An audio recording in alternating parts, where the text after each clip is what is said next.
সবাইকে আমার নমস্কার। এখানে আমার গুরু ভাই বোন অনেকেই আছো। অনেকেই আমার জয়রামের ভিডিও দেখো। তো তোমরা সবার কাছে আজকে আমি নিজের জীবন নিয়ে একটা ভিডিও করেছি। সকাল থেকে আজ আমার সত্যি মনটা খুবই খারাপ। তো তোমাদের মাঝে একটু শেয়ার করতে এলাম। কারণ তোমরা সবাই জানো আমার বাড়িতে আমি একা থাকি। তো ছেলেও চাকরি সূত্রে বাইরে থাকে। এই কারণে তোমাদের মাঝে কথাগুলো শেয়ার করলে মনে হয় আমার ভালো লাগবে। তাই তোমাদের মাঝে চলে এলাম। তো আজকে দিনে আমার বিয়ে হয়েছিল, মানে 1993 জানুয়ারির 18 তারিখে, মাঘ মাসের 4 তারিখে। আমরা চারটা হাত একই বন্ধন হয়েছিল। তখন আমার বয়স ছিল 14 বছর, আমার হাজব্যান্ডের বয়স ছিল 23 বছর। যাই হোক, খুব অল্প বয়সে বিয়ে। তখনের দিনে খুব ছোট বয়সে বিয়ে হয়ে যেত। আমার বাবার বাড়ি খুব গ্রামে ছিল। যাই হোক, বিয়ে হয়েছে 30 বছর ওর সাথে আমি সংসার করেছি। আজ আমাদের মেরিট অ্যানিভার্সারি। আজকের দিনে ও নেই। যখন যখন ছিল প্রত্যেকটা বছর আমার জন্যে, মানে আমার এত অর্ডার, আমার স্বামীর টাকা ছিল না, কিন্তু অনেক ভালোবাসা, অনেক সুখ ছিল। এই দিনটার মধ্যে ও অন্তত একটা সিঁদুরের ফোঁটা, একটা গোলাপ ফুল এনে আমার হাতে দিত। হয়তো বা হীরার আংটিও দিতে পারতো না, সোনা দানাও দিতে পারতো না, কিন্তু একটা সিঁদুরের ডিব্বি আর একটা টিপের ফোঁটা অনেক সময় দিত। অনেক সময় একটা গোলাপ এনেও দিত। আমি যদি ভুলে যেতাম, ওর কাছে কিন্তু স্মরণ থেকে যেত। আগের দিন রাত্রেই বলতো, তোমার মনে আছে আমাদের কবে বিয়ে হয়েছে? ঠিক মনে করে দিত। যত ঝগড়াঝাটি, একটা সংসারে থাকতে গেলে তো অনেক কিছুই হয়, যত কিছুই থাকতো, এর মধ্যেও কিন্তু আমাদের এই দিনটা যে খুব, মানে একটা স্পেশাল হয়ে যেত। কোনো সময় পিকনিকে যেতাম, কেক কাটতাম, অনেক কিছুই হতো। যতই অভাব কষ্ট থাকুক, কিন্তু আমাদের মধ্যে এগুলো ছিল।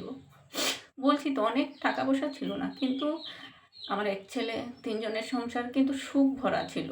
যাই কিছু থাকুক, তিনজনের প্রতি তিনজনের অনেক ভালোবাসা ছিল। কিন্তু আজ মানুষটা নেই। আজকের দিনে আমার কাছে দিনটা যে কেমন জানি, মানে হয়ে গেছে, আমি নিজেও জানি না। যে দিনটার মধ্যে এত আনন্দ, খুশি, এত সুখ ছিল, আর আজকের দিনটা আমার জন্যে একটা শোকের দিন হয়ে গেল। যে চলে যায় সে তো সব ভুলেই যায়। হ্যাঁ, তো জানেও না আজকের কি দিন, আজকে কি, সে কিছুই জানে না। কিন্তু আমি যে রয়ে গেছি, আমার যে সব কিছু স্মরণ হয়ে যায়। প্রত্যেকটা দিন, প্রত্যেকটা মুহূর্ত মনে পড়ে। আমি জানি আমার মতো ফেসবুকে অনেক দিদি ভাইয়েরা আছো। অনেকেরই আমি দেখেছি। আমি এর আগেও একটা ভিডিও যখন দিয়েছিলাম, এটার মধ্যে আমার অনেক দিদি ভাইয়েরা আমাকে কমেন্ট করে বলেছে, দিদি ভাই তোমার মতো আমরাও, এরকম অনেকে কমেন্ট করেছে। তো যার স্বামী নেই সেই শুধু বুঝে যে স্বামী জিনিসটা যে কী, কী যে একটা জিনিস।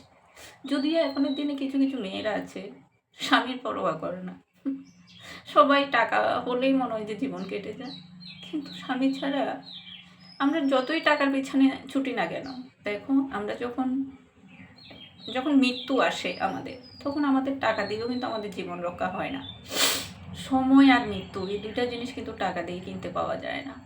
সময় খুব কঠিন। যখন কঠিন সময় আসে, যখন তোমার খারাপ সময় আসে, তুমি শত টাকা ঢাললেও এটাকে ঠিক করতে পারবে না, খারাপে যাবে। আর যখন মৃত্যু শয্যায় যখন মানুষ চলে যায়, তখন শত টাকা দিয়েও কিন্তু মানুষের জীবন কিন্তু রক্ষা হয় না। এইটাই তো। এখন ইয়ং জেনারেশন যারা আছো, যারা আমার আজকে ভিডিওটা দেখবে, আমাকে এটা কমেন্ট করিও না যে এখানে আমি স্বামী দরদি দেখাচ্ছি, বা এখানে এসে ভিডিও করে ভিউ কামাচ্ছি, বা মানুষের কাছ থেকে সিম্পতি। না গো, সিম্পতি না। তোমাদের মাঝে সোশ্যাল মিডিয়া আমাদেরকে এমন একটা জায়গা দিয়েছে, যেখানে এসে সবার সামনে কিছু কথা শেয়ার করলে মনটা অনেক হালকা হয়। তাই, আর নিজের মার কাছে কি বলবো, মা তো এমনিতেই মেয়ের বিধবা সুখ দেখে অনেক দুঃখী। তাই মার কাছেও কাঁদতে পারি না অনেক সময়। কার কাছে কেঁদে নিজের বোনটাকে হালকা করবো, তাই তোমাদের মাঝে এসে শেয়ার করি। তো তোমরা উল্টাপাল্টা কমেন্ট কেউ করবে না, ভাববে না এখানে কেঁদে কেঁদে এসে সিম্পতি দেখাচ্ছি। না, সিম্পতির কোনো ব্যাপার না। এখানে শুধু এটা এমন একটা জায়গা, এখানে সবাই সবাই মনের কথা শেয়ার করতে পারে, তাই শেয়ার করলাম। সত্যি আজকের দিনটা যে আমার জন্য কেমন কাটছে, মানে কালকে রাত থেকে আমি নিজেও জানি না। বারবার মনে পড়ে ওই মানুষটা মনে হয় আসবে, এসে বলবে পূর্ণিমা আজকে চলো কোথাও ঘুরতে যাব। আমি জানি আর কখনো আসবে না, আর কখনো আমি পাবো না ওকে। 7 জন্ম তপস্যা করলেও আর পাবো না, আর কখনো দেখা হবে না। আসলে আমাদের জন্ম একবার হয়, মৃত্যুও একবার হয়, ঠিক আছে? এক জন্মেই আমাদের সব কিছু, সুখ দুঃখ কষ্ট লড়াই ঝগড়া সব কিছু। কিন্তু এ হলো আমার স্বামী।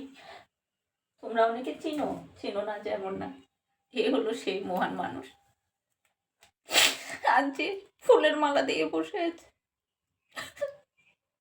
যার নামে এত না বছর শাঁখা সিঁদুর পড়েছি, আজ আমাকে বিধবা করে দিয়ে চলে গেছে।